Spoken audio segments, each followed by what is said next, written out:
시간에는 지혜란 무엇일까라는 주제로 황수영 목사님께서 말씀 전해주시겠습니다. 지혜. 지식과 좀 다르죠? 지식은 정보와 같아요. 많이 알수록 좋은 게 지식이라면 지혜는 아는 것과 상관이 없습니다. 지혜는 어디서부터 오는지 우리가 알 수가 없습니다. 우리 안에서 나올 수도 있고 우리 밖에서도 나올 수 있습니다. 제가 여러분들에게 좀 지혜롭지 않은 말 혹은 여러분 의심이 가는 말을 하나 이렇게 교주처럼 예언을 하나 하겠습니다. 제가 맞출 수 있어요. 100%. 이 예언 앞으로 여러분들 일어날 이 한 가지 여러분 모두 죽습니다. 이게 당연한 얘기지만 우리의 모든 미래이죠. 그죠? 우리가 이상하게 바라보면 이해할 수 없는 말이지만 우리가 그냥 삶의 순리로 바라보면 너무나 당연한 말입니다. 여기서 안 죽는 사람 혹시 있나요? 제 예언이 틀린 분 계시나요? 언젠지는 몰라도 우리 모두는 죽습니다. 이 죽음이라고 하는 것, 우리에게 한계가 있다라고 하는 건 어떤 의미일까?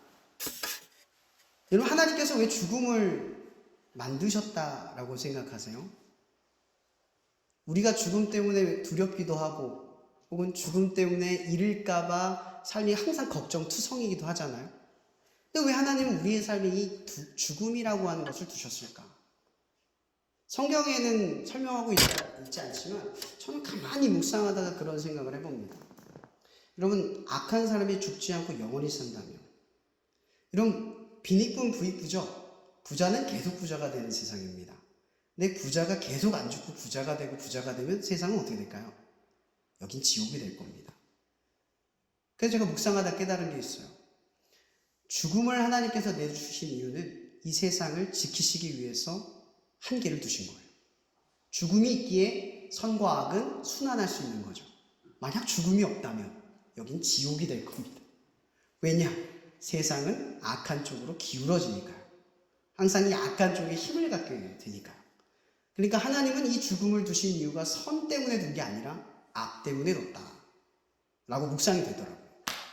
이런 묵상 자주 하십니까? 유대인들이 율법에는 게를 먹으면 안 되는 거 아세요? 꽃게 이런 거 먹으면 안 돼요. 근데 게맛살 누가 만든 줄 아세요? 유대인이 만들었어요. 참 이상하죠?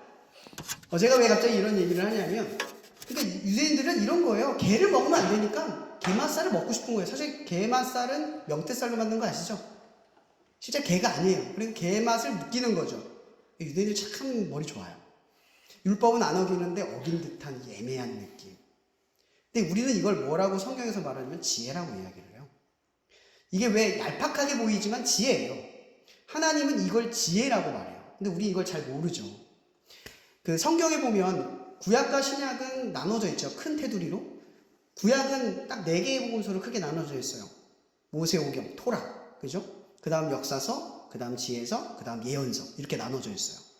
지혜서는 어디서부터 첫 장 5개인데 뭐가부터 첫 장인 줄 아세요? 욥기. 욥기가 지혜서라는 말이 조금 의아할 사람들이 있어요. 굉장히 스토리텔링이 있는데 왜 그게 지혜서죠라는 사람이 있죠.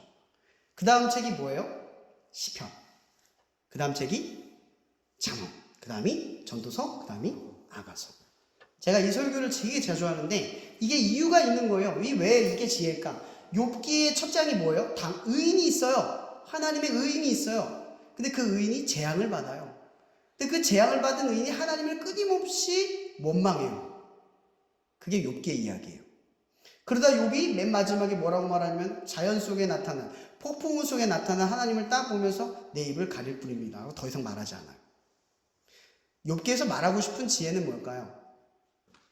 이 세상에 우리가 아무리 크고 작은 고난과 고생을 겪어도요, 만물을 지은 세상 앞에 아무것도 아닌 일이라는 거죠. 여러분들의 삶에 여러분의 고난과 어려움이 내가 볼 땐 가장 커요. 이게 가장 큰 문제예요. 하나님 이거 왜 절대 안 바꾸죠? 하나님이 없이 보여요. 근데 세상 전체로 보면 하나님이 더 압도적이라는 거죠. 그거 하나 안 바꿔도 하나님은 아무 문제가 없다는 거예요. 하나님은, 그러니까 욥기에서 말하고 싶은 건 뭐예요? 하나님은 하나님이다. 나와 상관없이 내 인생과 내 경험과 내 위치와 내 어려움, 어떤 상황과 상관없이 하나님은 하나님이다. 이게 욥기 첫 장이에요. 이게 지혜예요. 그 다음 시편은 뭐예요? 이건 실제적인 이야기죠. 여러분 하나님이 하나님인데 여러분 하나님이 하나님이라는 걸 받아들일 수 있어요? 갑자기 여기서 나 학교 그만두고 어디 가래요. 그럼 받아들일 수 있어요? 그게 기도의 이야기예요. 시편. 다윗이 원해에서 광야로 갔습니까? 갑자기 기름을 부어가지고 인생이 꼬였어요. 광야로 갔단 말이에요. 그 광야 속에서 뭘 해요? 기도를 해요. 시편의 이야기는 짤막하게 이게 생각을 한번 해줘요. 이 다윗이 쫓겨가면서 시편을 적었겠어요? 그 시편이 언제 기록됐겠어요? 그가 왕이 됐을 때 과거의 묵상들과 생각들을 정리한 거죠. 그러니까 이 시편의 기도는 5절, 3절 뭐 짧게 읽어서 너무 좋다 하시는 분도 계실지 모르겠지만 실제로 그 5절은 사실은 100절, 100천절 이렇게 되는 거예요. 그 사람의 기도를 함축해 놓은 거지 그게 기도의 전부는 아니라는 거죠.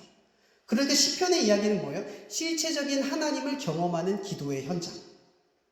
그러니까 하나님을 실존하니까 우리는 하나님이 하나님이라는 사실을 받아들이되 그 하나님을 받아들일 수 없을 때 어떻게 한다? 기도하는 삶의 자리를 갖게 된다는 거죠. 그 시편의 이야기는 그 실증하는 하나님을 보여주는 거예요. 두 번째 지혜는 뭐다? 기도다. 그럼 세 번째 지혜, 잠언은 뭐예요? 잠언은 하나님이 세상을 지을 때 그렇게 지었다는 거예요. 근데 그 잠언이 만들어 놓은 세상이 왜 깨졌어요?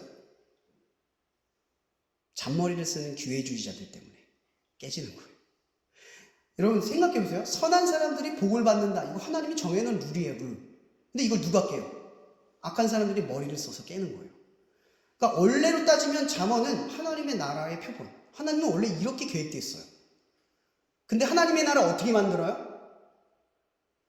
그걸 지키는 사람들을 통해 바꿔지는 거예요. 하나님이 바꾸는 게 아니에요. 이런 다윗이 하나님의 다윗, 이스라엘 왕이 됐잖아요. 이스라엘 왕이 될 때 하나님이 먼저 하신 일이 있어요. 그게 뭐예요? 룻기의 이야기잖아요. 그러니까 믿음의 가정부터 먼저 세우는 거예요. 여러분 생각해 보세요. 사사기의 대부분의 이야기는 12명의 사사의 이야기예요. 한 명에서 몇천 명을 이긴 이야기. 그죠? 근데 이 룻기의 이야기는 뭐예요? 저 시골 어느 마을에 한 모함 여인의 이야기예요. 별 볼이 없는 이야기란 말이에요.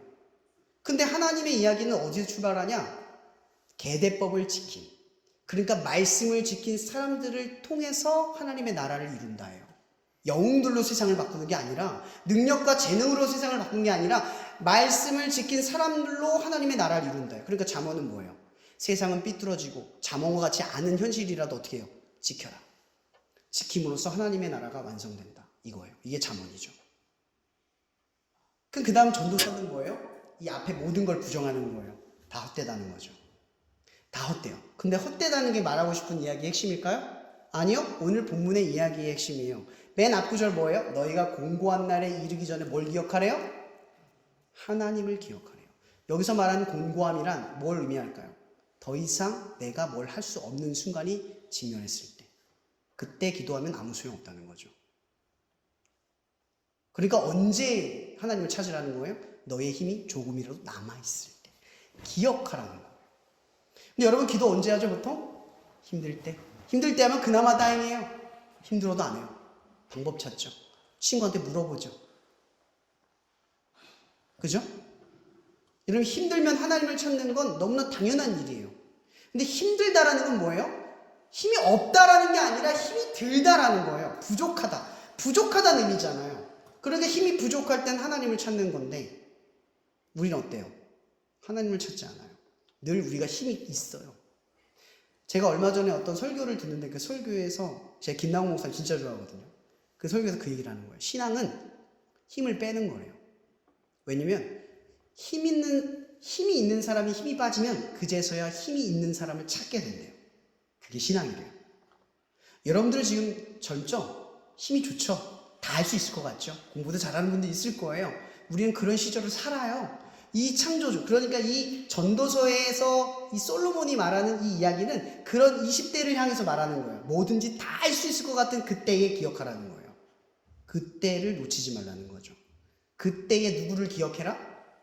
삶의 주권을 가진 하나님 창조주를 기억하라는 거예요. 내가 아무리 건강해도 죽는다는 사실 앞에 서면 여러분들이 하는 일은 의미가 없어요. 만약 여러분들이 지금 다 돼서 원하는 것을 이뤘다 쳐봅시다. 근데 내일 아니야. 그럼 여러분이 지금까지 이룬 거 무슨 의미가 있습니까? 의미가 있어요? 그걸 내가 누리지도 못하고 쓰지도 못하는데 어떤 의미가 있어요? 그것이 의미가 있으려면 내가 살아있어야 돼요. 그러니까 그만큼 우리가 바라는 것, 그건 사실 큰 의미가 없다는 거죠. 우리는 필요한 거를 구하지 않고 원하는 걸 찾아요. 요즘의 시대는 소비 패턴이 어때요? 필요한 걸 사는 게 아니라 갖고 싶은 걸 사죠. 이것도 조용히 신앙 안으로 파고 들어왔어요. 어느 순간 우리도 모르게 하나님을 원할 때 찾고요.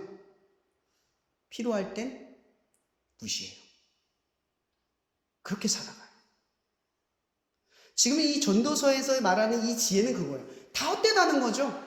아무리 너희들이 이뤄봐야, 이 전도서 내용 읽어보시면 알아요. 죽으면 다 끝이다 얘기예요. 계속 그 얘기를 반복해요. 착하게 살든 지혜로 살든 똑똑하게 살든 인정받는 삶을 살든 명예로운 삶을 살든 뭐야. 결국 죽으면 아무도 기억을 안 한다는 거죠. 그러니 이 죽음 앞에서 오로지 의미 있는 건 뭐다? 하나님을 기억하는 것이다 라고 이야기를 하는 거예요. 근데 경고하는 거죠. 죽음이 오기 전에, 힘이 다 빠져서 더 이상 하나님을 찾을 수 없기 전에, 조금이라도 힘이 남아 있을 때 하나님을 기억하라는 거예요. 여러분 학교에서 뭘 배우죠? 공부하잖아요. 그죠? 공부는 지식이죠. 그걸 사용하는 건 뭐예요? 지혜예요. 많은 걸 배워도 지혜가 없으면 무능하게 살아가는 거예요. 그럼 아무리 좋은 취업 자리를 얻어도 지혜 없게 살아가면 그 자리는 자격이 없는 삶이 되는 거죠. 저는 가끔 그 유튜버 이렇게 뜨시는 분들 보면은 안타까울 때가 있어요. 갑자기 뜨면 잘 되는 사람도 있는데 거의 대부분이 엄청 욕을 먹고 나락을 가요. 왜죠?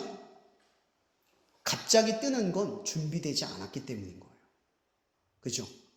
서서히 떠야 되는데 갑자기 떠요. 근데 우리는 어떤 인생을 바라죠? 갑자기 잘 되기를 바라요. 신앙도 똑같지 않나요? 갑자기 믿음을 갖기를 바라요. 그런 거 없습니다. 하나님을 믿어가는 삶이 믿음이 되는 거지, 갑자기 내가 살아가다가 어려움을 만나서 기도 한 번 했더니 믿음이 생겼어. 야, 그런 거 없어요. 저는 수련회 갔다 와서 결단하는 친구들을 많이 봤잖아요. 목사님, 저는 게임은 안 할 겁니다. 절대 안 할 거예요. 얼마나 갈까요? 네, 일주일 가면 감사고요. 하루면 보통 깨집니다. 왜일까요? 신앙은 점층적으로 바뀌는 거거든요. 게임하던 애가 게임을 멈췄어요. 게임 하던 시간은 어디로 가죠? 다른 놀이로 갑니다. 무슨 얘기인지 아시겠죠?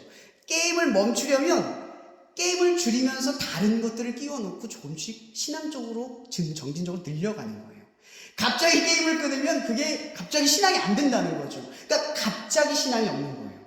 그러니까 지혜라는 게 뭐예요? 갑자기 생겨나는 게 아니라는 거죠. 여러분, 아담과 하와가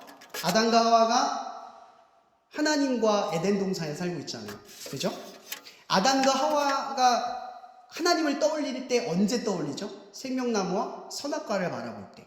그러니까 이 의미는 뭐냐? 중앙을 바라볼 때 하나님을 떠올리는 거예요. 근데 뭘 떠올리죠? 선악을 알게 하는 나무와 생명나무는 뭘 떠올리게 하는 거예요? 말씀을 떠올리게 하는 거죠. 다 되는데 이것만 먹지 마. 이거 먹으면 죽게 될 거야. 이걸 떠올리는 거죠. 그걸 딱 보면 뭐가 떠올려요? 말씀이 떠오르는 거예요. 지혜라고 하는 건 사실은 소유하는 게 아니에요.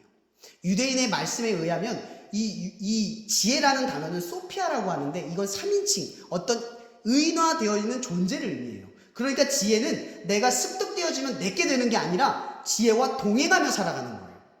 지혜 곁에 살아가는 거예요. 지혜와 가까워지기 위한 삶을 살아가는 거예요. 근데 지혜와 가까워지지 않는 삶은 뭐예요? 악한 삶, 기회 죽인 삶, 죄인된 삶, 이러면 지혜가 멀어지는 거예요. 그러니까 지혜는 소유하는 게 아니라 지혜는 나와 함께하는 동행이라는 거죠. 근데 우리는 자꾸 이 지혜도 지식으로 바라봐요. 마치 지혜로우면 항상 지혜로울 거라고 교만해줘요. 유대인은 그렇게 바라보지 않아요. 성경도 그렇게 얘기하지 않아요. 지혜가 너와 함께 할 수 있도록 살아가라. 이렇게 태도를 말해요. 관계적인. 지혜는 우리의 삶과 관계적인 존재로 의미를 하는 거예요. 그러니까 에덴 동산에서 아담과 하와가 선악과를 봤을 때 하나님을 관계적으로 바라보니까 그 말씀이 느껴지는 거예요. 그러니까 지혜로운 삶이라고 하는 건 하나님을 바라보는 삶이라는 거죠. 바로 그게 중요한 핵심인 거예요. 잠언서 3장 18절에 보면 지혜는 그 얻은 자에게 생명나무라 지혜를 가진 자는 복되도다. 이렇게 이야기를 해요. 여러분, 여러분들이 학교를 다닐 때 내가 하나님의 자녀임을 언제 떠올려요? 언제 떠올려요? 어떻게 떠올리죠? 말씀이죠. 말씀. 여러분이 하나님의 자녀임을 떠올리는 건 말씀밖에 없어요. 맞죠? 벽 보고 있는데 내가 하나님의 자녀라고 떠오르나요? 교실에 딱 도착했는데 여러분 교회 가서도 하나님의 자녀라는 걸 잊어요. 그럼 언제 떠오르냐? 동산 중앙에 있는 예수 그리스도를 바라봤을 때 말씀이 떠오르는 거예요. 그때 내가 알아요. 나 하나님의 자녀구나. 지혜라고 하는 건 뭐냐? 동산 중앙에 있는 하나님을 바라보는 거예요. 여러분의 삶의 중앙에 계신 분을 바라보는 거예요. 여러분들이 무엇을 하든 어떤 위치에 가든 어떤 모습이든 어떤 삶의 처지에 있든 우리의 중앙에 뭐가 있는 거? 하나님이 계신 거를 바라볼 때 나는 하나님의 자녀구나라는 걸 깨닫게 돼요. 여러분 지식은 지혜 윗그림이에요. 그러니까 지식이 많으면 하나의 지혜가 선명하게 표면적으로 드러나는 거예요. 통로가 되는 거죠. 그러니까 우리가 예수를 바라볼 때 예수를 위해 살아가는 게 떠오르는 거죠. 갑자기 예수를 위해 살아가는 게 아니에요. 항상 떠오르는 삶이 있는 거죠. 그걸 히브리서는 12장 2절에 뭐라고 말해요? 믿음의 주여 온전하게 하신 예수를 바라보자. 의도적으로 바라보는 거예요. 하나님이 떠오르지 않을 때, 하나님 없이 살아갈 때 의도적으로 내가 시선을 들어 하나님을 바라보는 거예요. 그제서야 뭐가 되죠? 하나님의 자녀라는 걸 깨닫게 돼요. 저는 여러분들과 나누고 싶은 게 딱 하나입니다. 여러분의 중앙에 뭐가 계십니까? 사무엘상에 보면 하나님께서 사울을 선택할 때 후회하셨죠. 그리고 다윗을 선택하기 전에 형제들이 오가면서 이야기했던 그 말이 기억날 겁니다. 사람은 외모를 보려니와 나 여호와는 중심을 보느니라. 중심을 보는 사람을 보는 겁니다. 여러분 우리가 이 땅을 살아가도 캠퍼스 안에 살아가도 여러분들이 학생의 신분을 갖고 교수님의 신분을 갖고 교직원의 신분을 가져도 우리에게 먼저 앞서는 직책이 있습니다. 그게 뭡니까? 하나님의 자녀. 그 밑에 우리의 자격이, 그 위에 직분이, 신분이 떨어지는 겁니다. 근데 보통 우리는 뭐가 앞서죠? 내 직분, 내 삶의 위치가 먼저 떠오릅니다. 지혜는 하나님을 바라봤을 때 그것이 역전되어지는 것입니다. 여러분 삶에 그러한 지혜가 있기를 바랍니다. 참된 지혜가 여러분의 삶에 있기를 바랍니다. 그리고 성령님께서 늘 여러분들이 잊고 살아가는 그 삶의 자리에 하나님을 떠오르게 하셔서 지혜롭게 하실 줄 믿습니다. 기도하겠습니다. 사랑해 주님 감사합니다. 오늘 이렇게 우리가 한 자리에 모여 예배할 수 있도록 인도해 주셔서 감사합니다. 하나님 우리는 이 예배의 소중함을 늘 잊고 살아갑니다. 하나님 결단코 말하건대 우리 평생에 예배의 순간순간을 잊지 않고 감사하며 풍요롭게 살아가는 우리가 되게 도와주시옵소서. 언제를 예배를 사모하는 사람이 되게 하여 주시옵시고 어디로 가든 동산 중앙을 바라보며 지혜롭게 살아가는 당신의 자녀 되게 하여 주시옵소서. 모든 것에 감사하며 살아계신 예수님의 이름으로 기도합니다. 아멘.